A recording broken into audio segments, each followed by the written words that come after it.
Salut les amis et bienvenue dans cette nouvelle vidéo. Aujourd'hui, on va découvrir ensemble une nouvelle propriété CSS que je vais nommer les flexbox. Alors, c'est quoi les flexbox? Les flexbox, c'est un système de display qui va nous permettre de positionner nos éléments les uns par rapport aux autres à l'intérieur d'un conteneur. Alors, pour apprendre les flexbox, ici, n'hésitez pas à vous rendre sur MDN. La documentation est assez simple, vous allez y retrouver pas mal d'informations.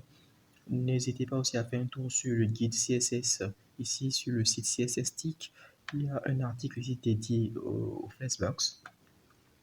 Bon, elle est en anglais, mais vous pouvez traduire la page en français pour pouvoir accéder aux informations, si vous êtes à l'aise avec le français. Et puis enfin, il y a un dernier site ici qui est le CSS Froggy, où voilà, c'est une application qui va vous permettre de pouvoir tester vos connaissances en flexbox. Donc à la fin de cette vidéo, n'hésitez pas à faire un tour sur cette application, sur ce site-là, afin de pouvoir tester vos connaissances. Alors, cela étant fait, on va rentrer ici dans le vif du sujet pour voir un peu comment utiliser ici les flexbox. Donc, la vidéo ici va se faire en deux parties. On aura une partie théorique assez rapide pour voir un peu les différentes propriétés qu'on peut utiliser avec les flexbox. Une deuxième partie, on va essayer de pratiquer un peu à travers un petit site. Donc ici, nous avons un dossier flex. À l'intérieur de ce dossier, nous avons un fichier index.html et puis un fichier CSS. Ok, donc le fichier .html, on a une structure assez basique, hein, vous commencez déjà par être habitué. Donc ici, je vais créer à l'intérieur de mon fichier index.html un fichier main. À l'intérieur de ceci, je mettrai 4 divs. La première div va contenir item 1. La deuxième div va contenir voilà, item 2. La troisième div va contenir item 3. Et ainsi de suite. La quatrième div va contenir ici item. Hop, hop. La quatrième div ici va contenir item 4. Donc on me dit qu'ici le serveur a bugué. C'est pas grave, je peux couper le serveur, relancer. Donc là, je suis sous live server, comme vous pouvez vous en douter déjà. Voilà. Donc ici, dans mon fichier CSS, ce que je vais faire ici mon box sizing. Box-sizing, je mets la valeur à bord de box. Donc, pour pouvoir utiliser ici le système de flexbox, le système de flexbox, c'est un système qui permet voilà, de positionner nos éléments les uns par rapport à l'autre à l'intérieur d'un conteneur. Le conteneur ici, c'est tout simplement une balise, un élément qui va permettre d'englober les éléments qu'on veut positionner. Donc ici, dans notre cas, ici, le conteneur ici sera en fait le main, qui va englober tous ces items-là. Donc, à l'intérieur du main, ici, on va mettre ici un display flex. Display flex. Automatiquement, en mettant le display à flex, nos éléments vont se mettre sur la même ligne. Donc ici, je vais essayer de rajouter ici un peu de padding, un peu une bordure, qu'on puisse voir un peu de quoi il en retourne concrètement. Donc ici, je vais donner ici une bordure de 1 pixel, solide et black.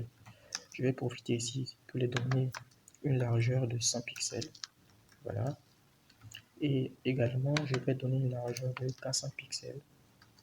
Une largeur de 400 pixels à mon élément aussi. Hop, je vais y arriver. Voilà. Donc, par défaut, les éléments seront, lorsqu'on mettra ici un display flex, nos éléments vont se placer sur l'axe principal. L'axe principal, par défaut, c'est de la gauche vers la droite, horizontalement. On peut changer ce comportement en mettant ici un flex-direction qu'on va mettre ici. La valeur par défaut, c'est row, qui veut dire ligne. Voilà, c'est le comportement que nous avons par défaut. Lorsque nous allons mettre ici row-revex, ça serait ici l'inverse, ça serait de la droite, ça serait ici la valeur par défaut c'est de la gauche vers la droite et la valeur inverse serait de la droite vers la gauche. Voilà. Et ici on peut aussi changer la direction du flex, on peut mettre ici colonne pour dire que je veux que les éléments soient en ligne. Voilà. Et comme vous pouvez vous en douter, on peut aussi faire le colonne reverse. Alors ici, je vais diminuer ici la largeur de notre conteneur. On va constater ici, parce que je vais mettre ici haut, on diminue ici la largeur de notre conteneur. On va remarquer ici que nos éléments ont été redimensionnés. Pourquoi nos éléments ont été redimensionnés? C'est tout simplement parce que voilà, nos éléments sont passés à 75 pixels.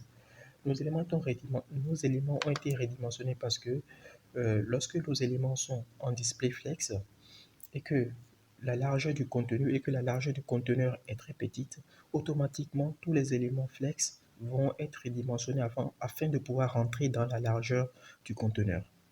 Donc ici, lorsque je redimensionne encore, lorsque je réduis encore la largeur de notre main, nos éléments vont encore être réduits automatiquement. Ça, c'est le système de flex qui fait qui gère ça automatiquement. Donc cela peut être parfois gênant si on veut que nos éléments aient la même largeur en fait. Donc ici, pour pouvoir résoudre ce problème-là, il y a une autre propriété, excusez-moi, il y a une autre propriété ici qui est le flex-wrap. Voilà, pas défaut, elle prend la valeur de wrap. Ici, rien n'a changé. Lorsque je mettrai la valeur wrap, cela voudra dire que lorsque les éléments, voilà, lorsque, nous, lorsque les enfants, lorsque la taille des enfants dépasse, l'élément qui suivra, il faut qu'elle vienne à la ligne. Voilà, c'est un peu le flex wrap. Donc, je peux mettre ici le wrap reverse aussi. Voilà, là, comme ça, l'élément qui passe à la ligne sera en haut et les autres seront en bas. Alors, il y a une propriété raccourcie qui permet de gérer les deux, qui est ici le flex-flow. Le flex-flow, la première valeur sera ici le flex direction, je mettrai ici haut. La seconde valeur ici sera le wrap, sera en fait le flex wrap. Donc je pourrais mettre ici wrap. Voilà, ça permet de faire la même chose. Enfin, avec les flexbox, on peut positionner, on peut voilà, aligner, on peut gérer ici les alignements horizontaux comme vertical. Donc ici, je vais enlever ce qui est là, à titre d'exemple. Donc ici, en utilisant la propriété justify-content, on pourra aligner nos éléments par rapport à l'axe principal. Par défaut, l'axe principal, c'est l'axe horizontal de la gauche vers la droite. Donc ici, en mettant justify-content, je pourrais mettre ici, la première valeur ici, par défaut, c'est la valeur flex start.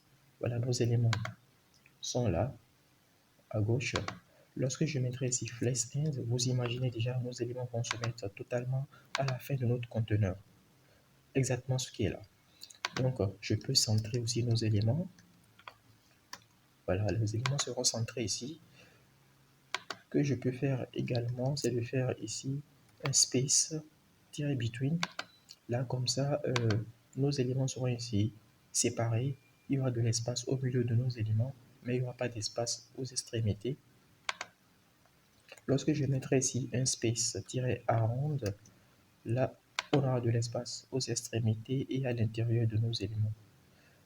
Par contre, lorsque je mettrai ici un space evenly, voilà, on aura la même quantité d'espace un peu partout.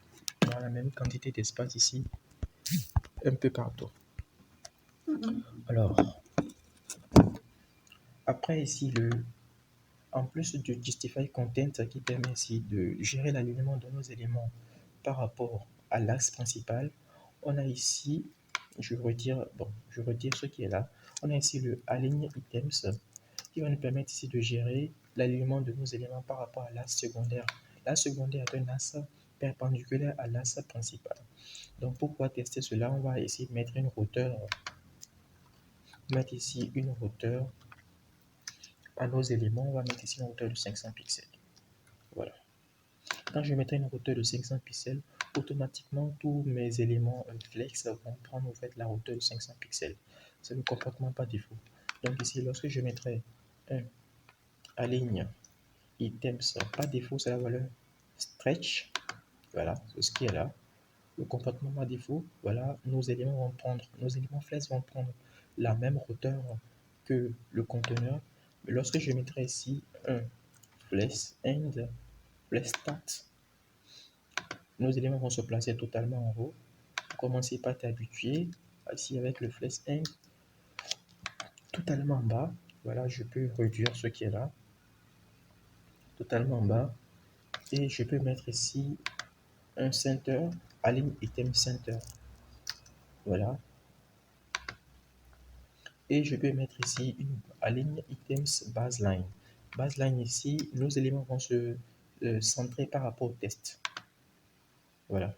Donc ici, lorsque je prends le deuxième élément par exemple, div, ici je prends le nth-child, le deuxième élément, et que je mets ici un font-size, par exemple 30 pixels. Vous allez voir que nos éléments vont se centrer toujours par rapport au test. Voilà, toujours par rapport au test. Voilà, parfait. Donc ici, je vais retirer ce qui est là. Voilà, il y a aussi une dernière propriété que je vais vous montrer ici. Tac. Ça sera ici la propriété gap. Voilà. Gap ici, c'est une propriété qui va nous permettre de gérer au fait, voilà, l'espacement entre les éléments flex. Donc si je mets ici un gap de 20 pixels, cela voudrait dire que j'aurai tout simplement 20 pixels. Voilà, j'aurai un espacement de 20 pixels entre mes éléments flex. Voilà, j'aurai un espacement de 20 pixels entre mes éléments flex. Maintenant, la valeur gap ici, c'est une valeur un peu plus raccourcie. Nous avons ici le row gap, qui veut dire je veux que mes éléments soient séparés de 20 pixels en ligne. Lorsque je mets ici call gap, je veux que ici mes éléments soient séparés de 20 pixels voilà, par rapport à la verticale. Voilà. Si je garde ici mon width for 2, 300 pixels, hop, 300 pixels, et que je 300 pixels et que je mets ici mon flex wrap à wrap, voilà, nos éléments seront séparés comme ça. Alors les amis, c'est tout ici pour l'utilisation des flex sur un élément parent. Donc on peut aussi utiliser ici les flexbox sur les éléments en fond. Voilà, on peut appliquer les propriétés flex sur un élément en fond. Donc, ok. Donc ici, ok. Donc je vais garder ici le 400 pixels. Donc je vais mettre ici main div de point. Ici nth child le 1. Donc je vais dupliquer ce code là. Voilà, on a 4 éléments. Hop. 2, 3 et 4. Je vais espacer un peu chaque élément. Voilà. Ici, j'ai 2.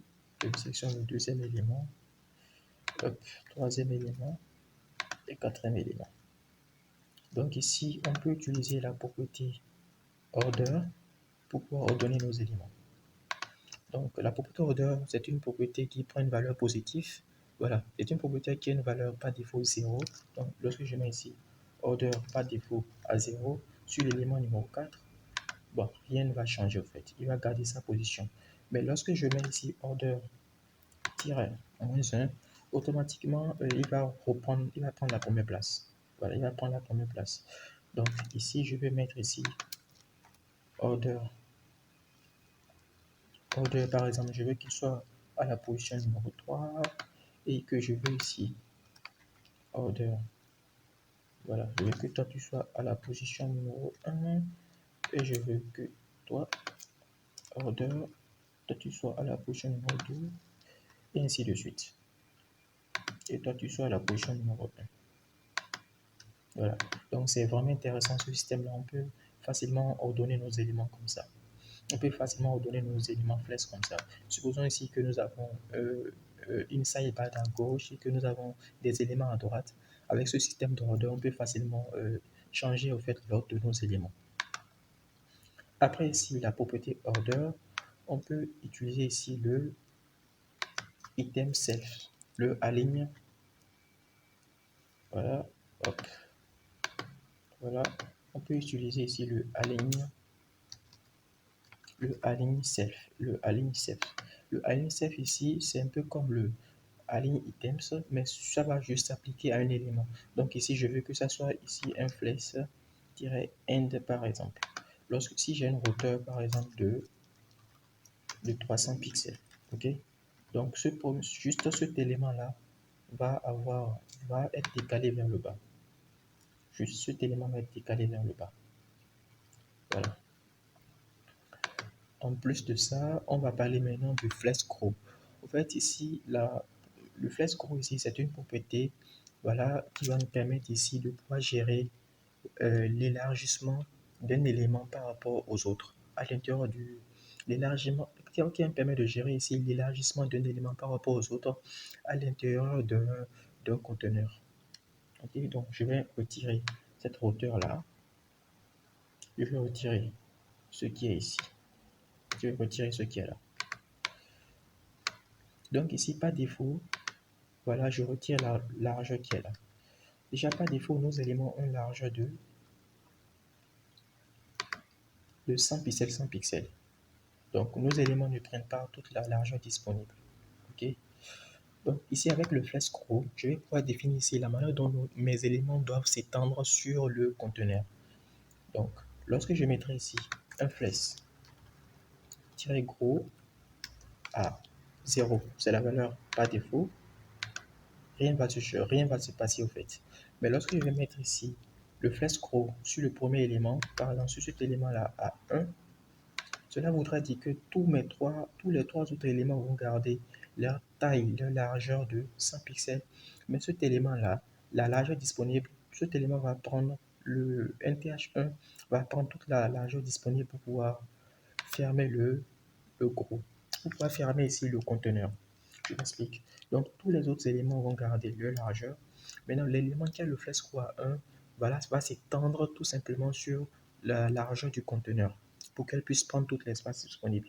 Donc, je peux aussi mettre, donc ici, lorsque je mets ici un flex à 1 sur tous mes éléments, automatiquement, tous nos éléments ont la même taille au fait. Ils ont la même proportion. Donc, je peux retirer ça. Lorsque ici, par exemple, je mets un flex à 1, ici, je mets aussi un flex à 1, les deux éléments ici auront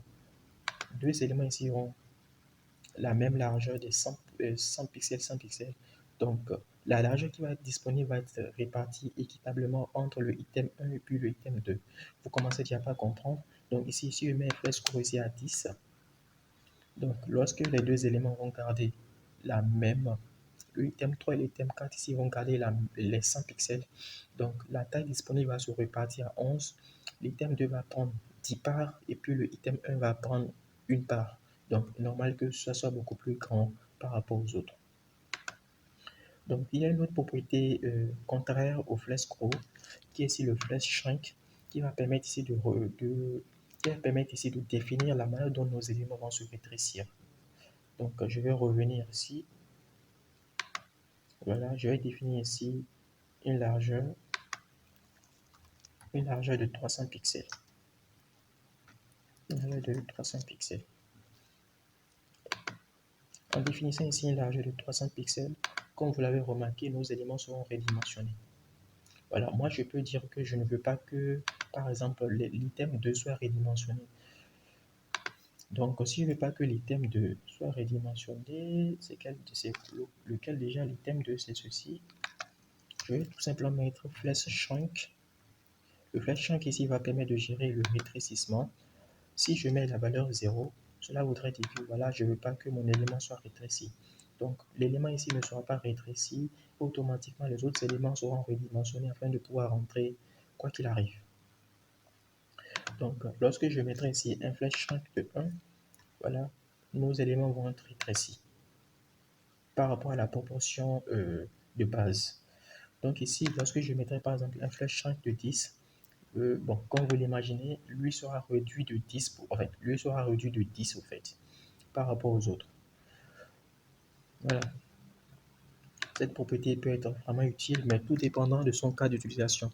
Sincèrement, je n'ai jamais eu à l'utiliser dans un cas concret, donc, mais sachez quand même que sachez que cette propriété est là au cas où vous en aurez besoin. Donc ici, la dernière propriété que nous allons voir ici dans cette première partie, c'est le flex basis. En fait, le flex basis ici, voilà, le flex-basis va permettre de définir tout simplement la base de calcul. Par défaut, elle a la valeur auto par défaut. Par défaut, la base de calcul qui est utilisée ici par le conteneur, c'est la largeur de nos éléments. Ok, c'est la largeur de nos éléments.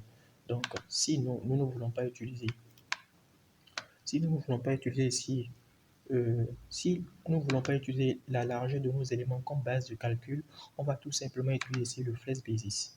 Donc, le flex basis ici, par défaut, prend la largeur de nos éléments. Si par exemple la largeur de nos éléments par défaut était de 100 pixels, avec le flex basis à 50 pixels, ici, lorsque je mets ici flex basis 50 pixels, il va écraser la valeur du width et va prendre le 50 pixels comme base de calcul. Vous voyez que nos éléments ont été redimensionnés. Voilà, 50 pixels. Et ici, les 100 pixels ont été écrasés. Même si j'intervertis l'ordre, hein, voilà, l'intervertir l'ordre, il va écraser en fait le width. Donc ici, le flex basis, ici, c'est une propriété qui va me permettre de définir une nouvelle base de calcul une nouvelle base de calcul que l'élément, que le conteneur va pouvoir suivre pour pouvoir faire tous ces rétrécissements, ces élargissements, toutes les combines de flex en fait. Donc les amis, c'est tout pour cette première partie que je voulais vous montrer. Elle a été très vite. C'est tout ce que je voulais vous montrer dans cette première partie au niveau de la théorie. Maintenant, on va essayer de passer un peu à la pratique pour voir de façon concrète comment utiliser ces flexbox là pour pouvoir voilà, créer un site. Donc, je vais supprimer tout ce qui est là. On va aller sur une page vierge.